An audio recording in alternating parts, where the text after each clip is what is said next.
Hello, welcome to the August meeting of the Eastchester Board of Fire Commissioners. It's about, unfortunately, 9:09. 9:09, which is rather late. We've been chatting for a while. Can I have a motion to come out of the executive session into So be public it. session? Mr. Laurie, and a second. Second. And all in favor? Aye. Thank you, Mr. Baker. Okay, so tonight we have a fairly short agenda, and so I'm just going to move right to the chief's. Jamie, do you want to go first or the chief to go first? Do you have to go? Or, okay, I'll go with the chief's report first. Okay. Thank you, Commissioner. Good evening, everyone. The July monthly activity report, we had 304 alarms in July, 6 fire-related, 133 EMS, and we received mutual aid one time, which was an automatic aid for a call on Garth Road where Greenville Fire Department comes to reported fires. When we have something on Garth Road, it turned out not to be a fire. For the last 3 weeks, our UHF radio system was out of service. There was a problem with the Verizon tie line that goes between our fire headquarters and 60 Control, our dispatchers in Valhalla. Those tie lines run on the old copper wires, and they're becoming increasingly unreliable. So our vendor ESS and Verizon came and were able to fix the problem, but ESS is recommending that we consider a replacement, and some options are microwaves, to use a microwave signal to go from here to the county, or to a place where the county has a fiber optic network. Potentially in New Rochelle, they have some of their tall buildings have county fiber optic network there. So if we had a line of sight to that, that would be an option. So I'm researching it. Maybe something we have to do in the future as those copper wires become less and less functional. And the problem with the copper wires and also functional is the number of people that can service them is relatively limited. Yeah, Verizon's training a lot of people to do the fiber optics with the Firehouse, so they have fewer and fewer technicians that work on the copper wires each year. The vehicle and firehouse maintenance continues through the use of outside vendors. Ladder 15 was tested. It needed a few repairs. The repairs have been made, so Ruscon will submit those repairs to the third-party testing vendor and to verify that all the repairs were made that were necessary. And then we will get the sticker mailed to us and we can place it on the aerial. So all 3 ladders are, once we get that sticker, they'll be current with their yearly aerial testing. The next one is ladder 17 will be tested in November. So the ladders are good. Our engines were pump tested. Engine 27's pump needed some work. It's going to require it to be at Ruscon for approximately 1 week. It's already there. It went up last week. Unfortunately, our spare vehicle had an issue, and the gear shifting cable malfunctioned. They couldn't get it out of reverse, so they had to send a serviceman down to manually put it into gear, and they were able to drive it to the rear in the repair shop. It needed a part, so it was out of service over the weekend. He came yesterday with the part, and so it's back in service. So the spare vehicle is at headquarters. Engine 27 should be done by the end of the week, so we should get it back. And we always have that extra pump on 16 in case it's needed. That is true. There is an extra pump on 16. Engine 30, we ordered the new Hearst tools and received them. We had a shelf fabricated by Ruscon, or they ordered it. I'm not sure if they made it themselves. And they installed the shelves on Engine 30, and the new Hearst tools are now mounted permanently on Engine 30, and they've been in service for the last month. Fire prevention and code enforcement activities continue, with Captain Pinaval reviewing numerous plans and Firefighter Vitarello. Fire prevention, Captain Pinaval has also, we went down to Pelham to look what they're using. We discussed iPads for them to be able to do their fire prevention reports on a digital format. Pelham uses iPads for several things. They were able to get a technology grant from a company called FM Global. So we've got information from them, and they would be interested. So we submitted a proposal for a grant application for $3,600 for the purchase of 3 iPad Pros. We'll find out if we get the grant by the end of the year. So that was something we were discussing, so we may be able to get a grant to pay for those digital fire prevention iPads. And the other thing is, I know we have the budget coming up, and some of the lines have not been used yet this year. I've been meeting with several vendors on purchases that we will be making this year. One of the first ones is we had to order 20 sets of turnout gear at about $2,200 a piece because we didn't get any last year, so we had numerous guys that were starting to get past the point where we want them to be wearing the gear. We'll get those 20 guys new gear. We'll use their old gear as spare sets. And then hopefully next year we'll get back to a normal number, which I think is around 15 sets of gear. So we have to order a few extra sets this year because we missed it last year. Also, station wear uniforms, we're in the process of, we got pricing. We prefer to buy everything off the state contract pricing. That way we don't have to go out for bids. So we're researching the pricing of the station uniforms. And also today I met with a nozzle company at headquarters because we do need some hose and some nozzles and stuff. And finally, I went to New Rochelle and looked at their portable radio and SCBA accountability systems. They actually use their radios to check in. When somebody keys a mic, it comes up on a laptop, and they know they can do an accountability report, just say, everybody accountability check. They just key the mic and it pops up on their computer. Nobody has to say anything, it's all digital, and it actually accounts for everybody, so they know if they key their mic that they're good. And so it's a lot better accountability system than the tags that we have, where somebody has to go around and collect all the tags. There's a second one that they have that goes through the SCBA. The SCBA actually sends out a digital signal to a computer outside the fire, and you can track who's, how much air everybody has, who's on using SCBA, and also if their SCBA goes into alarm, you'll know immediately who it is instead of having to go look for the sound. So Sounds like you need a chief technology officer. that would be helpful. But both of those systems would require us to upgrade our radio portables to a newer style, and our SCBAs may have to be retrofitted to have that transmitter in them. So we do have a tracking system with our air packs now. We have the pack trackers, which we bought a second one earlier in the year. So that is one system, but it's only lets you know when somebody's in trouble. So you can't monitor, okay, well, this guy's almost out of air, and it also doesn't tell you how much air they have left when they are in trouble. So that's important to know, because if they have a full bottle, they have a lot more time than if they're on their last few breaths. So, I'm looking into the two accountability systems to see if we can maybe upgrade what we have currently. Our current handhelds, they're not brand, they're probably in line to be replaced at some point in time. Yes, yeah. And when we upgraded our air packs the last time, we got it through a grant, and I don't believe there was any cost to us to upgrade the air packs. Right. And our current air packs are an outdated standard, so I know that helps if they're an outdated standard. And we want to do it for a safety reason, we may be able to apply for a grant again. I'll have to research the funding for that to see if we can use the grants to replace the air packs as well.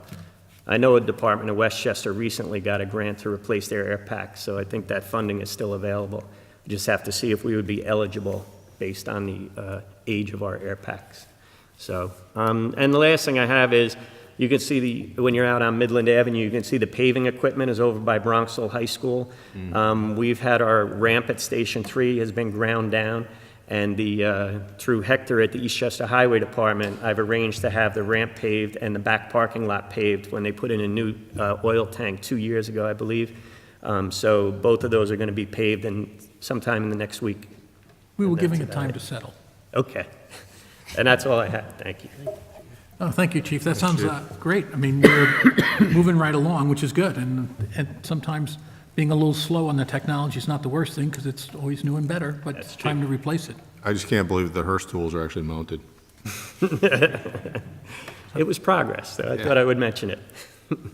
Jamie, do you have anything for us tonight? All right, so we're just right now at the beginning of our budget season. Some of the key dates that we have to keep in mind is that we need to schedule our budget workshop meeting before September 26th, and then we must hold our budget hearing on October 17th. So those are the two key dates that are coming up. As we work to the 9/26 date, I think, going into the budget season, we're in good shape financially. It's unlike last year, we don't have, some large kind of unknowns hanging over our heads. We have built up a surplus, as we know, over the last few years, based on deferred purchasing activities, I'll put it that way, that will help us cover a lot of the expenditures that we're looking at, some of these larger expenses like the purchase of apparatus and all of these capital improvements that we need to make. So I think right now we still don't know our tax cap rates. They haven't been published yet. I spoke to the state today. They said maybe by Friday. If you look at last year, if you assume it's going to stay about the same, we'd be looking at about like $150,000 we could raise with staying within the tax cap. I don't think it's going to be a concern for us looking at where we are. I think we're probably going to be able to keep it flat. We may even be able to reduce it. The only thing, slightly, but the only thing I say about that, and something we have to consider when you go down that kind of path, is that you have to remember that when we reduce taxes, then that becomes our base for next year. So it's not just sort of a one-time thing, it impacts us going forward. We don't want to be in a situation where we reduce taxes this year only to have to exceed the tax cap next year. And I think, too, I'm not sure the timing, given Chief Tween hasn't really had a lot of time, 5 months to truly get his hands around what the department needs. Might not be something I would recommend for this year, but I certainly think we're, looking at being able to keep it flat or, not having to worry about the tax cap. Okay, so basically, even with Chief Tween's initial spending spree, which was small in relative terms, we expect he'll have some more spending to do, that we'll have reserves, and that the likelihood of us having our run rate to go over and have a tax increase year over year is pretty low. Like, we're likely not to have a tax increase year over year, and we're likely to, the firemen will get an increase. They're looking at a 2.25% increase in the 2018 Right. CBA, which equates to about 2 3/4 after tax by the time you put in the pension kicker. Yeah, we have our estimates for the pension system, so those did increase this year as well, and they'll increase when we get our final bill because there's a discrepancy between, we did have a good salary increase in 2017. The estimate is based on projected numbers. When they catch up to our actual numbers, it will be a little bit higher. And then for the healthcare, given everything that's going on, last year we had a 9% increase. I would assume we're going to see something similar.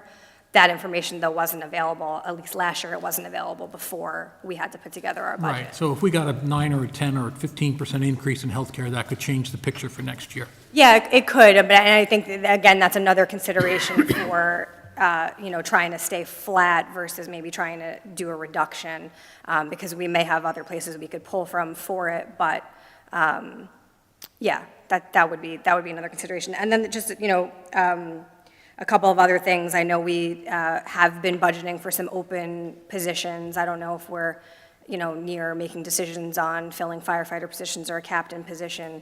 We had the fire district manager. I don't know if that's something that's still anticipated for 2018. So those are some of the other factors I think we need to consider. Okay. Sounds good. Okay. Stu, you got anything there? No, thank you. Okay, Jamie, excellent. And I might as well pay your bills tonight so we don't forget. So we have 2 warrants here, well, 1 warrant with 2 sets of bills on it. The credit card bill's a little higher than usual. We're using Amazon more. Yeah, what are we doing with that, huh? Was that your vacation? So we have 1 warrant for $262,380.01, and we have a credit card bill for $1,836.30 for a grand total of $264,216.31. Make a motion, we pay those. That's Mr. Baker Second. Mr. Laurie. All in favor? Aye. Aye. So we paid the bills. We got the activity report.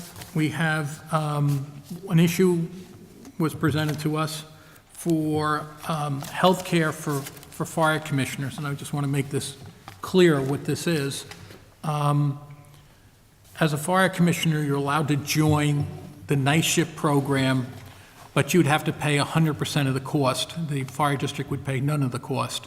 But as a member, quote, you're an officer of the department, you would have a right to join the healthcare system if the board approves it, but the department would not be out of pocket, cannot be out of pocket any money. It's not, we have the luxury of saying yes or no. The department cannot be out of pocket anything. So the request came, should we allow commissioners to join the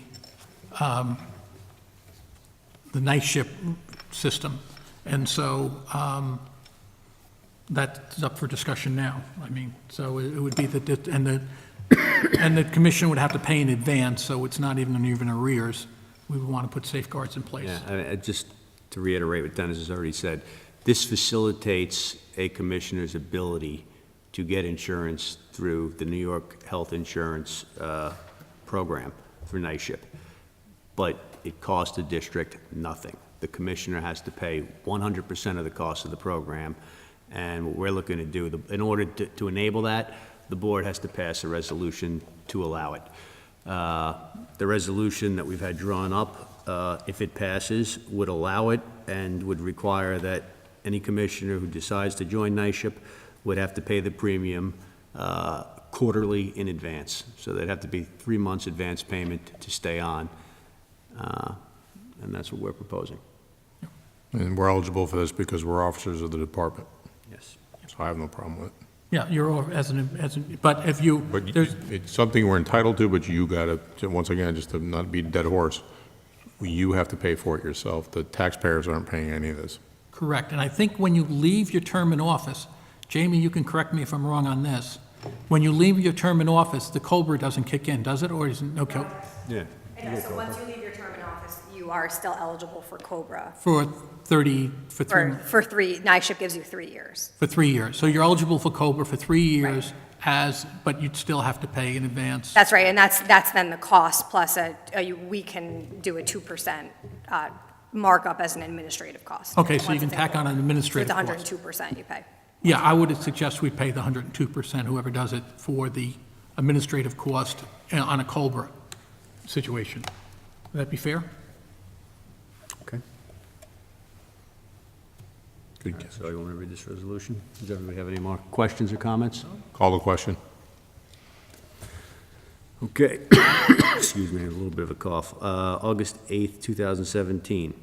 Whereas the town of Eastchester Fire District currently provides health insurance benefits through the New York State Health Insurance Program, NYSHIP, to the district's active and retired firefighters, as well as certain full-time, non-firefighter employees of the district.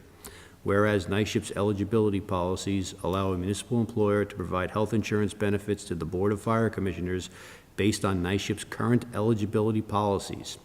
Whereas the Board of Fire Commissioners of the Town of Eastchester Fire District has determined to provide health insurance benefits through NYSHIP to the Board of Fire Commissioners. Whereas the Board of Fire Commissioners of the Town of Eastchester Fire District has determined that those commissioners who elect health insurance coverage shall pay 100% of the cost of the applicable NYSHIP premium or the premium of any successor plan in advance. And whereas the Board of Fire Commissioners of the Town of Eastchester Fire District reserves the right to terminate, modify, and/or alter health insurance benefits provided to its employees to the fullest extent permitted by law. Now it is resolved as follows. The Board of Fire Commissioners of the Town of Eastchester Fire District authorizes current commissioners to be eligible for health insurance benefits provided by the district through NYSHIP or a successor plan, provided, however, that any commissioner who elects such health insurance benefits pays 100% of the total cost of the NYSHIP premium or the premium of any successor plan quarterly in advance. And then we'll just add, subject to prevailing administrative cost if that commissioner goes on COBRA. Yep. Okay. Second? Oh, who made the motion to do that? I made the motion. I'll Okay. second it. Just make a note on that. Okay. Okay, I'll call roll. Stu? Aye. Mr. Laurie? Aye. Mr. Inkledon? Aye. Mr. Baker? Aye. And I'm going to abstain because there is a chance that someday in the future I do that. And as a person who's on Cobra now with another carrier, I still have 3 years on my Cobra, but, well, actually, 2 years and 7 months or something, but I'd rather abstain. I'm not abstaining, and I'm also on Cobra, but I don't view this as a conflict at all in that it's costing the district absolutely nothing, and it's permitted by law if the board approves it. So that's why I'm voting in favor. Okay?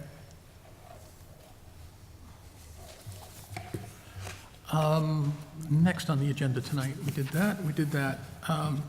We spoke in executive session about the need to hire a maintenance person. We are come to the conclusion that the term is properly called a maintenance mechanic, I believe. We just have a couple go back and forth questions with Westchester County Civil Service, which I'll be able to answer in the next couple of days, I think with Jamie, or maybe by next week. And then we'll probably circulate a job description for this position for a full-time maintenance mechanic. So I think that's pretty much resolved, right? So we're going to circulate a position. We would look to hire someone who's a maintenance mechanic. We'd like somebody who's skilled in multiple trades, the basic trades being carpentry, painting, plumbing, general, we used to call it Jack or a Jane of all trades, which is what I would call it. So that's what we're going to be looking to do. We also had a discussion on the Secretary of Board of Fire Commissioners. We haven't come to resolution with that position. And we're still going to pursue additional candidates and continue to look. Any other comment on that? Nope. All right. And other business do we need to talk about tonight? Is there anything else for the board to talk about tonight? Update on Chester Heights. We were supposed to start 2 weeks ago. The company that's providing the roof tiles for the project, called EcoStar, basically received a lot of large orders just before we placed our order, and that set the production back a couple of weeks. They weren't going to, they had estimated delivery the 3rd week of August. So Salvatore decided, or we decided collectively, that we would hold off on starting the project, even though Salvatore had about 3 to 4 weeks of lead time, tearing down the current roof, putting up the insulation, the subroof, that instead of running the risk that the tiles were delayed a little bit longer and we'd have to shut the project down after they started, that we would delay the start of the project. We now anticipate that we're going to start this week. The roofing company, or the tile company, has told us that delivery date is the 14th, so we should be good to go. We'll have ample time, even if that's delayed a few days. Salvatore has plenty of work to get to before those tiles go up, and that's the current status of that project. Okay. Steve, do you have anything for us tonight? No. No soccer history or anything? Anybody in the public like to talk to the board? Chat with the board? Nope. Okay. I just got a couple of things. Chief, the POW flags, I was told, should be in this week. As soon as I get them, I'll give them to you. And I don't know if Lieutenant Pinterval told you I had brought a flag to Station 2, but I think it was too big, and I think they left it off at your office or something. That flagpole's a little larger than the other ones Yeah. we have at the other 4 houses, so I gave them both sizes that we have. We have 5x8 and 3x6, and I said, pick whatever one's appropriate, and then give me the flag that No, you don't I had use. one, and I had brought it over there, and they told me in the next morning it was Right. too big. All right. So- And this week, I'm hopefully gonna go out to look for a new refrigerator. Okay, And when they deliver it, I'll tell them, hopefully, if they could deliver it COD. When they come, I'll let you know, and you can write out the checks to them. yeah. I guess- Jamie? I'm looking at the chief, but I know you should, okay? So as soon as I get it ordered, I'll tell them to deliver it to Station 4, okay? Okay, thank you. That's all I got on any business. Anything? I got one thing, nothing major, just I wanted to make a comment so everybody knows.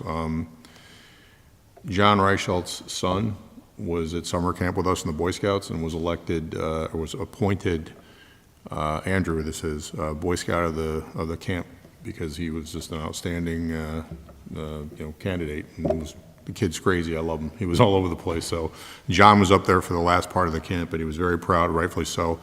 And it reflects well on the department, because the previous Boy Scout of the year for Troop Bronxville was my son, Andrew. So we're keeping it within the fire department in one way, shape, or form. We'll push on from both sides, but, big congratulations to John and Andrew and the family. Steve, you want to tell them about Saturday night, the public? What's that? Do you want to tell the public about Saturday night at the Women's Club? Is that open to the public? Yeah, you have to pay $20. Okay, since you've started, there's an event honoring the Fighting 69th, which I was actually in at one point, and part of a kickoff for an 8-part miniseries on World War I that's at the Bronxville Women's Club, Saturday night, 7 to 9, Right. at $25 a head. So you were saying? I'm not sure if it's 20 or 25, I'm not sure. Okay, so it'll be from 7 to 9, though. I know several of us will be there. So, I got 3 good World War I posters. well, there you go. Okay, so, the other, I heard mentions in Chester Heights and thought of something.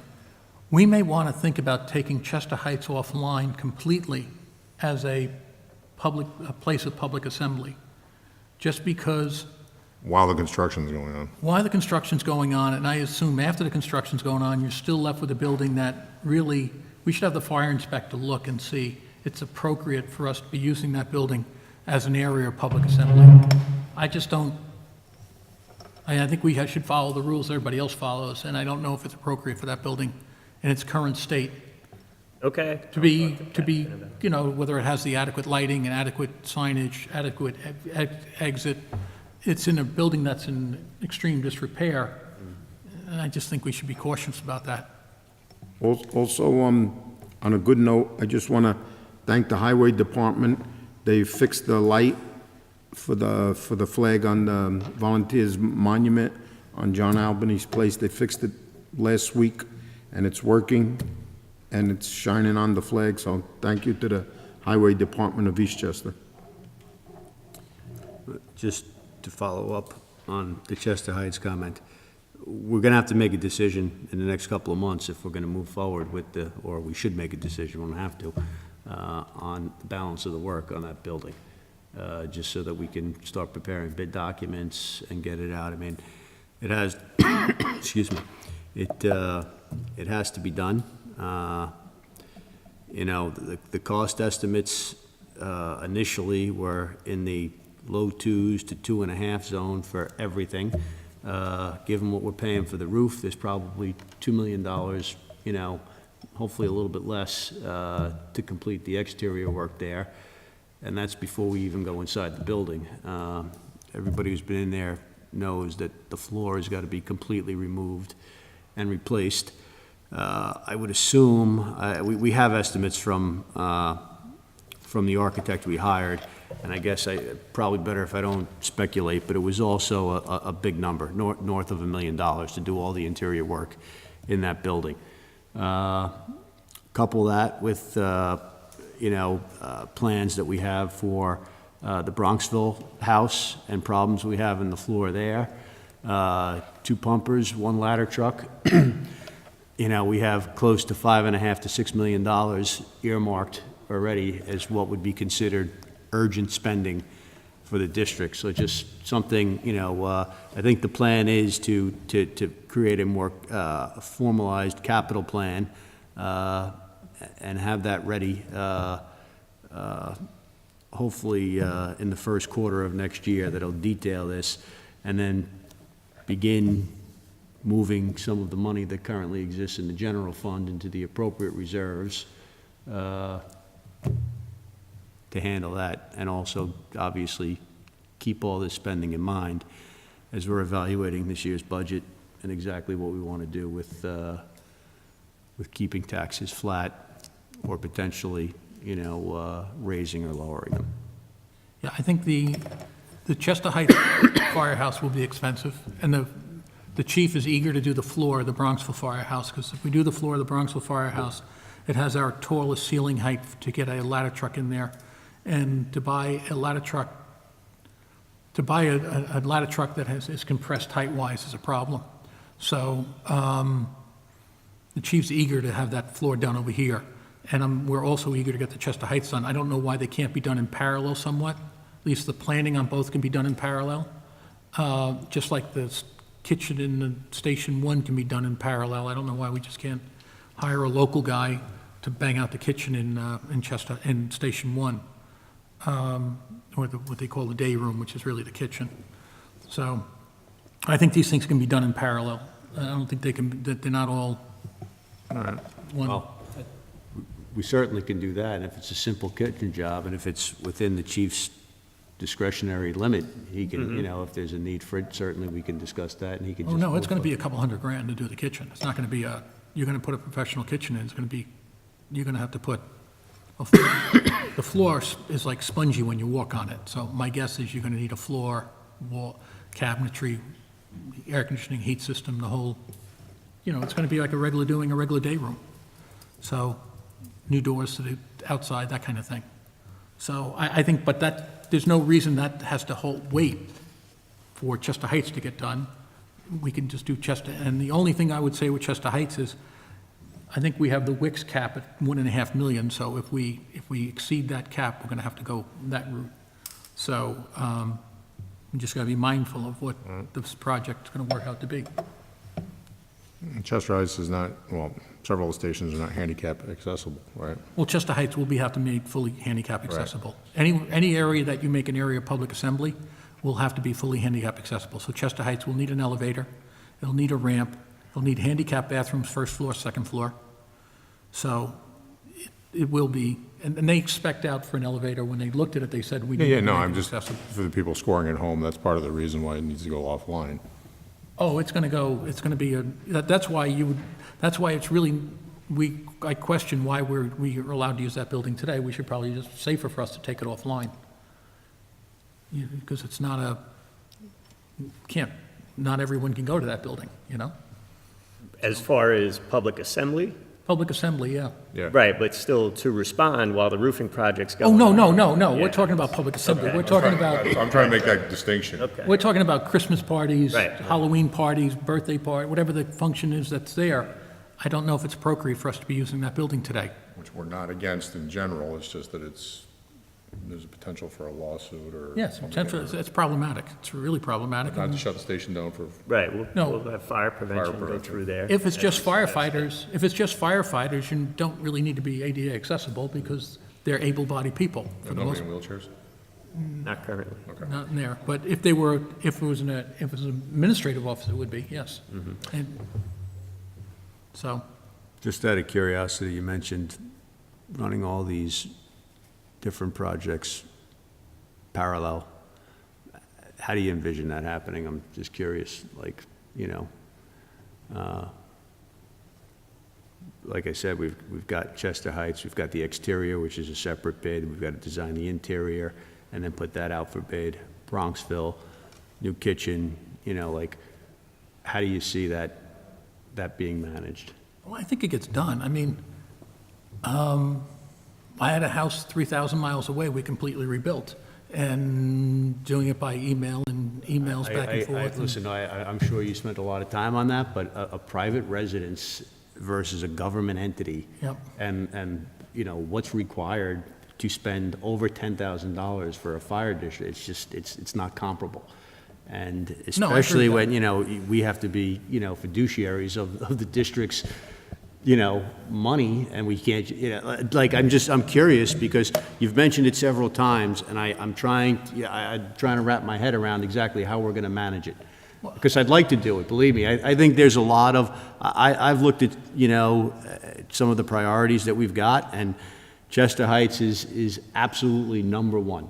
I'm concerned every time I go to that building that, and I'm happy to kind of spend our resources there right now and continue to do it, and I'm happy to spread ourselves a little bit thinner too. Absent hiring a manager of some sort to handle it, I'm not really sure how we're doing that. What are your thoughts on? Well, I think I don't know, I think if there was let's say a kitchen project to be done in Station 1, right? Organizing to redo a kitchen.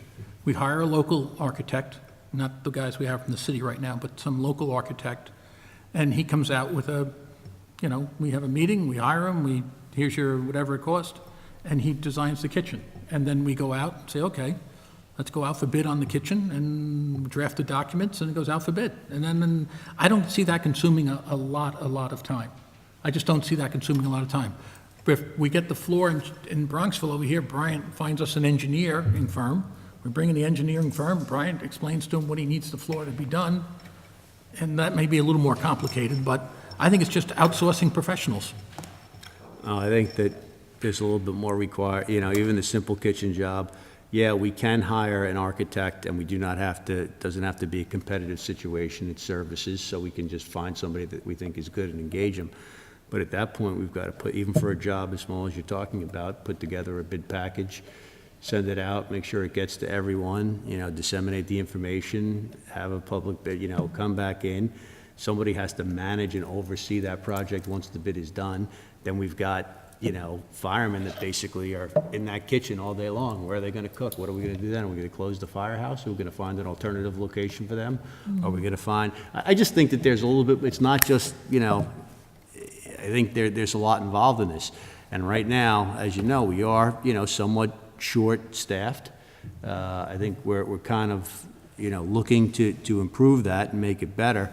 But I don't see how this board, acting as we have on the projects that we've tackled so far, handles that amount of work in an efficient manner, parallel. I think the short-staffed is a self-inflicted wound. That's, to me, a perfectly self-inflicted wound, the short-staffing. That can be solved at any time by the board, which we haven't solved tonight, we haven't solved last month, we haven't solved the month before that. So that's where I am on the short-staffing. So I do believe that we could get this stuff done. I mean, I have time. I volunteer a lot of time.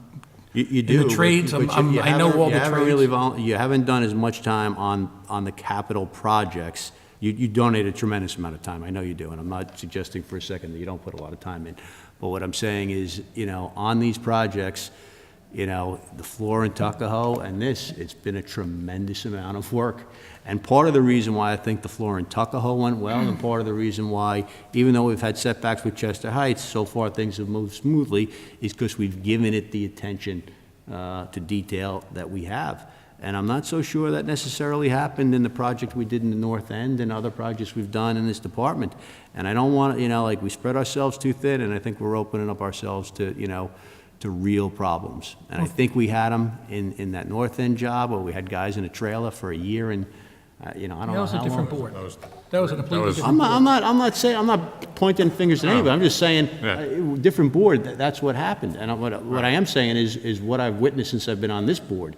And I think, it's going to be difficult. And, I don't agree with you on the hiring thing, being self-inflicted, but even if I did, we're talking about a secretary position is not going to tip the scales on whether or not all these capital projects get done parallel over the course of the next, it's just, it's doesn't make any sense to me. If I can interject, I think that what you said before, Peter, and taking everything that Dennis is saying into consideration, I think what this does show is that this district is in need in 2018 to put together a capital plan where we can, if necessary or possible, of doing anything simultaneously or in a real order, have that laid out in front of us, try and figure out where does Bronxville come in the next year, where does headquarters interior come into this. And I think it was a good suggestion to say that in the first quarter of 2018, one of those goals that we will undoubtedly be listing on the meeting notice come January 3rd or whenever we meet, is to settle or at least begin the foundation of building a capital improvement plan where we will have certain projects for the year put together, and we should spend some time trying to figure out what could be simultaneous and what needs to be one after the other. And I think it was a good idea, and I think a lot of those answers and that ability to do a lot of the things that Dennis is saying, a lot of things that you're saying, is going to come from having that plan in state, in a solid fixed form for the new year. And if we can do a little bit for 2018, and then perhaps we're very efficient and we're able to add another project onto it at the tail end, then that's even better. But I think 1 or 2 projects for 2018 between Bronxville and this is, you know, obviously taking into account Chester Heights, his interior is not happening before the end of this year, and probably not the exterior. Hopefully, it starts, but that's always going to be a predominant number 1. But the number 2 is important, and I think Bronxville's floor is the front runner right now for the number 2 behind Chester Heights. And I think, you know, maybe next year it's doable to run that floor if we put a plan together that properly delegates the time and the project. So I think it's possible. Stu, I agree with you completely. One of the advantages you have sitting on this board is during the past, call it 6 years, 7 years, we've managed to manage the finances in a manner where we have a reserve to do these projects. So the capital plan is really about executing. The capital part has already been accumulated. We have the capital. It's an execution plan It's the operation. on the operation of getting this stuff done. The capital is already in place to do it for the most part. We may, if we get further down the road, have to bond at some point in time. And it should be clear, we are one of the only municipalities probably in Lower Westchester that has no debt. We have no outside liabilities, 0. We don't have any lease obligations. We don't have any debt whatsoever. We have no bonds. We have no, and we have cash. So from a financial planning, capital improvement point of view, I think we're probably in a better situated, almost to our detriment. We could be criticized to how well we're run.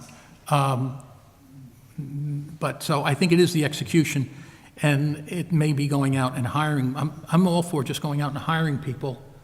And I got involved in that little project in December, a very small project last December, getting the floor plates in, and I managed to get that done just by myself getting involved and getting it done. And it's worked out fine.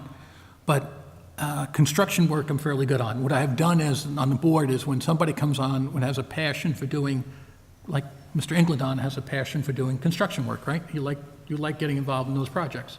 So I kind of defer to Peter for doing that stuff. Jerry Napolitano had a passion for doing that. I deferred to Jerry and didn't want to step on his toes. He was the guy who got involved in the North End Firehouse and got the kitchen done and listened to the men, and, you know, and that's what happened. So I don't insert myself to second guess and all that kind of stuff. Oh, I do have an opinion, but I don't really go crazy. I can get involved in the kitchen project, and I think I can knock out a kitchen pretty quickly. I mean, I just think I have the skill set to do that. And it won't be giant cost overruns, I hope. But I have the time, and if I'm in town, I have the time, and that's it. I do travel. But yeah, I think we can get more done. And Chief here is willing to get everything done, so he doesn't want to go home, so he works all night and day. And the Mets don't play in the winter, so he has plenty of time. Any other? So many good jokes there. And I'll keep my mouth shut. They're having a tough year. The only thing, if it's possible, the way you had Station 4, you know, an engineer's report that gave you basically, you know, a 1-inch thick survey of the building, and it told you the needs of the building. Bronxville needs more than just a floor. The Right, roof needs a is roof. leaking. We have, you know, leak roofs constantly. It has issues with the gutters, and you know, these buildings are 70 years old, 80 years old. They need rehab, and you know, they've had electrical problems in Bronxville, which some have been addressed. So you know, but you know, I think maybe an overall facility. So you know, we may say, okay, in 2018 we got to do the floor, but we need to, in the next few years, upgrade the electrical or address the plumbing. So I think Totally. another architect or engineer's assessment of the building. So I think it's more than just the floor in Bronxville. I don't know if we need to do everything at once, but I You'd think also need that building has a particularly nice second floor. It's probably one of the nicest community rooms in Bronxville, by far. It's a beautiful second floor, and it's totally underutilized. The union uses it once a month for the third Wednesday of the month, and at them times, I'm sure they have union members who are, you know, injured and can't make it up the stairs. So that building would have an easily to put an elevator in the center corridor of that. It's almost laid out perfectly just to stick a box right down the center of the stairwell. So Yeah, that building, We also need to institute a clear maintenance plan for everything in this district, in our houses, because they are at a point that they are at now, not just because of their age, because there's plenty of houses in this town or other municipal buildings that are just the same age that don't have the problems that a lot of these houses do, regardless of the weight of trucks. We need to make sure that this reinvestment of capital funds back into the district is preserved and taken care of properly moving forward now. I mean, things only are going to become more costly going forward.